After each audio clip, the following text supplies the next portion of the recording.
गोष्ट घडली आहे ती पूर्ण जगाने बघितली आहे. 2022 मध्ये पण जे शिंदे साहेबांनी उठाव केला होता, आज ती पण सगळ्या देशाने त्याची एक नोंद घेतली होती. आणि पुढे होणारे सगळे ऑपरेशन, आज खरं तर म्हणजे त्याची ऑपरेशनची गरज नाही, कारण ओपीडी बेसिसवरतीच ते सगळ्या गोष्टी होणार आहेत. कारण इतर इतकी लोक नाराज आहेत, मग आमदार असो, नगरसेवक असो, खासदारांची नाराजगी तुम्ही बघितलीच आहे. पण आमदार आणि नगरसेवकांची पण तितकीच नाराजगी आहे. आणि लोकांना वेळ न देणं, त्यांची कामं न होणं, आणि या सगळ्या गोष्टी कुठे ना कुठेतरी नगरसेवक पण नाराज आहेत. ते ओपनली बोलत नसतील तरी मागून येऊन आम्हाला बोलतात, भेटतात.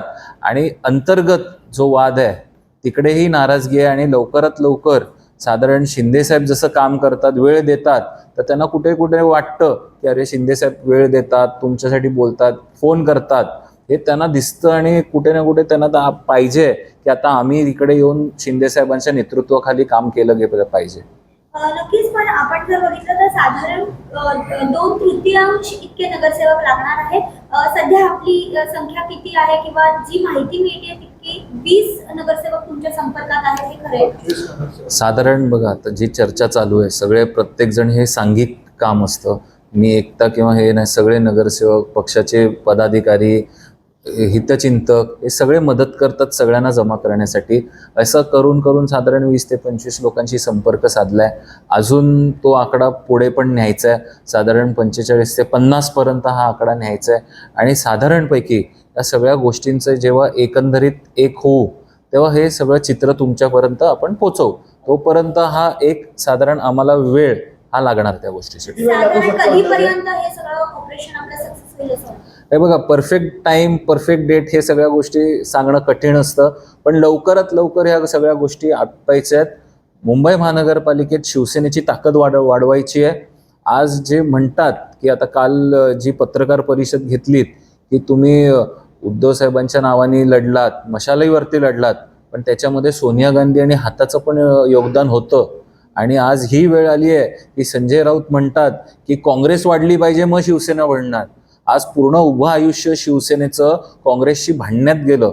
आणि आज ही वेळ आली आहे राऊत साहेबांना की आज तुम्हाला शिवसेना वाढवण्यासाठी काँग्रेस वाढावी, हे पत्रकार परिषद किंवा लोकांना बोललं गेलं पाहिजे. याच्यापेक्षा नामुष्की कुठे नाही आहे. आज आम्ही विचारांवरती लढतोय, विचारांवरती आम्ही वाढतोय. आणि आम्हाला गर्व आहे आमच्या शिंदे साहेबांचा की आम्ही बाळासाहेबांचा विचार पुढे नेतोय. मुंबई महापालिकेमध्ये जर शिंदेच्या शिवसेनेचं वर्चस्व वाढवलं तर येणाऱ्या काळामध्ये शिंदेच्या शिवसेनेचा महापौर बसणार का? असा ना तसा बसणारच होता, पण परत सगळे आले तर ताकद वाढणार, महायुतीची ताकद वाढणार. आणि जी आज एक नॅचरल अलायन्स आहे आमची शिवसेना भाजपाची, त्याच्यात ही सगळी योगदान येईल.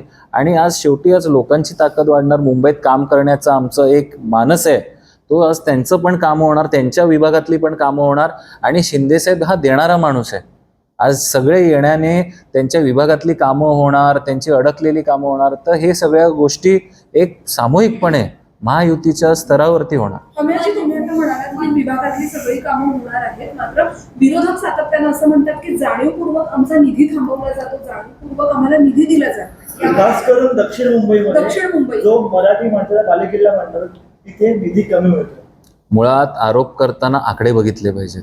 दक्षिण मुंबईमध्ये किती नगरसेवक हे आमचे आहेत आणि किती त्यांचे आहेत.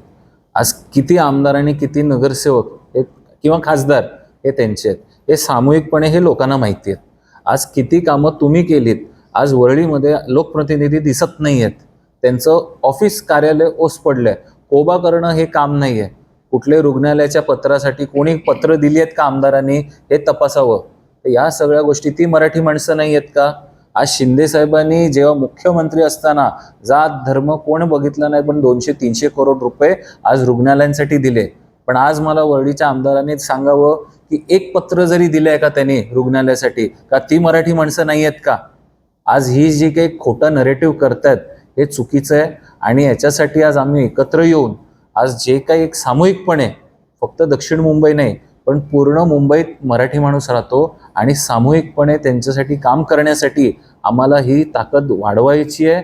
आणि शिंदे साहेबांनी म्हणजे गिरणी कामगारांचं जी घरं आहेत ती आपण मुंबईत कशी करू शकतो, बेस्ट कर्मचाऱ्यांची घरं कशी करू शकतो, किंवा पोलीस कर्मचाऱ्यांची म्हणजे जी घरं आहेत ती कशी मुंबईत करू शकतो ह्याच्यावरती शिंदेसाहेब काम करतात आणि मराठी टक्का कसा वाढवू शकतो हे आमचा धर्म आहे. सर आपण बघितलं तर मनसेचे काही नगरसेवक देखील आहेत आणि ठाकरेंचे जे काही नगरसेवक निवडून आले 60-65 ते सगळे मनसेच्या जोरावर पाठिंब्यावर देखील निवडून आलेले.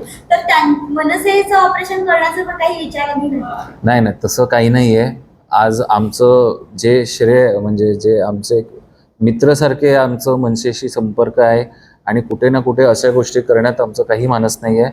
पण आज 100% जे तुम्ही बोललात की शिवसेना कमीत कमी 25 ते 30 जागेंवरती हे फक्त मनसेच्या मतांवरती निवडून आली आहे. आज स्वतःचं योगदान किती हे शिवसेनेने तपासून बघावं. कमीत कमी 30-35 फक्त हे स्वतःच्या ह्याच्यावरती आले. जर मनसे नसते तर ते कुठेतरी 40च्या आत आटपले असते. तुमच्याकडे येण्यास उत्सुक आहे ते का नाराज आहेत, तिकडं का नाराज आहेत? वेळ न देणं, कामं न होणं, पक्ष नेतृत्व एक महिना वेळ न देणं, त्याच्यानंतर आज काही कामं त्यांच्या विभागातले असतील की एक उपयुक्त म्हणजे आज माझी मंत्री आहेत, माझी आहेत, त्यांनी एक काम फोन केलं तर कामं पटकन होण्यासारखी असतात. पण या सगळ्या गोष्टी न करणं, कुठेतरी क्लार्क किंवा ह्यांच्याकडे फोन देणं, तर या सगळ्या गोष्टी बऱ्याच होण्यासारख्या आहेत की जिथे त्यांची कामं अडकली आहेत. लोकांना तोंड देता आता त्यांच्या शाखेत बसून त्यांची कामं होत नाहीत. लोकांना काय तोंड देणार? आता आम्ही निवडून येऊन 4-5 महिने झाले आहेत, तर पुढे कसं गाडी चालवणार? तर या संदर्भात सगळी ती नगरसेवक संपर्कात आहेत की आणखी काही पक्षाचे आहेत? ते लवकरात लवकर आपल्याला कळेल. धन्यवाद. आपला जालकवाडी मालिकेतील गटाच्या सभागृह नेत्या किशोरी पेडणेकर आहेत. ते असं म्हणतात की ऑपरेशन टायगर असं काही नाही, आमची संघटना, आमचे नगरसेवक एकही फुटणार नाही, हे जे करतात केवळ अफवा आहेत असं त्यांचं बोलणं. प्रतिनिधी पळवणारी टोळी आहे. 2014 मध्ये जे खासदार तुम्ही आणलेत काँग्रेस किंवा राष्ट्रवादीमधनं किंवा आमदारकीच्या वेळी ज्या दोन्ही पक्षातनं आणले, मग तुम्ही टोळी नव्हतात का? जेव्हा राजसाहेबांच्या घरी जे त्यांची परिस्थिती नसताना तेव्हा तुम्ही त्यांचे 6 नगरसेवक फोडले, तेव्हा तुमची टोळी नव्हती का? हे सगळं पहिला आधी झाकून बघा स्वतःच्या मनात. तुम्ही कधीच कुठला पक्ष किंवा कुठलीच आमदार नगरसेवक फोडले नाहीत का? तर ह्या गोष्टी बोलण्याआधी स्वतः तपासून बघा. किशोरीताईंना काय त्रास होतोय तो आम्हाला माहिती आहे ना. आज ते विरोधी पक्ष नेते असताना त्यांच्याकडे काही हक्क नाही आहेत. बाहेरून निरोप येतो एनव्हलपमध्ये आणि ती नावं त्यांना डिक्लेअर केली जातात. कधी कधी फ्लोअर मॅनेजमेंट होत नाही, त्यांची नावं पोचत नाहीत महापौरांकडे. 25 वर्ष सत्ता भोगून सुद्धा ही जर परिस्थिती सत्ता म्हणजे शिवसेनेची असेल उबाटाची, तर हे कुठे ना कुठे आम्हालाच दया येते की किशोरीताईंवरती काय होतंय. मग त्यांना काही राहत नाही, मग आम्हाला टोळी बोलावं की आम्हाला काय बोलावं, तर आम्ही स्वखुशीने ते मान्य करू. किशोरी पेडणेकरांनी असं एक वक्तव्य केलंय की त्यांना लचके तोडण्याची चटक लागलेली आहे, मनावर आणि शरीरावर बलात्कार करतायत, असा थेट त्यांनी आरोप केलाय. या गोष्टी किशोरीताईंनी ज्या बोलल्या आहेत, आज त्यांना काय घडतंय त्यांच्या महानगरपालिकेत आम्हाला माहिती आहे. आज आम्ही बघतो त्यांच्यावरती काय प्रसंगावधान होत आहेत. पण या सगळ्या गोष्टींचा पुरेपूर आज आम्ही लक्ष ठेवून आहोत. उद्या जर किशोरीताई पण असतील तर आम्ही आज त्यांचं स्वागत करू. पण आम्हाला जे एक माजी महापौर किंवा विरोधी पक्षनेते त्यांच्यावरती जे काही आज होतंय ते आम्ही बघू शकत नाही. आणि आमचे दरवाजे किशोरीताईंसाठी सदैव उघडे आहेत. कधी पण त्यांनी जेव्हा त्यांचं यायचं असेल तर स्वागत आहे. आणि जी नावं आम्ही जेव्हा सांगू तुम्हाला तेव्हा आश्चर्याचा धक्का हा सगळ्यांनाच लागणार. धन्यवाद.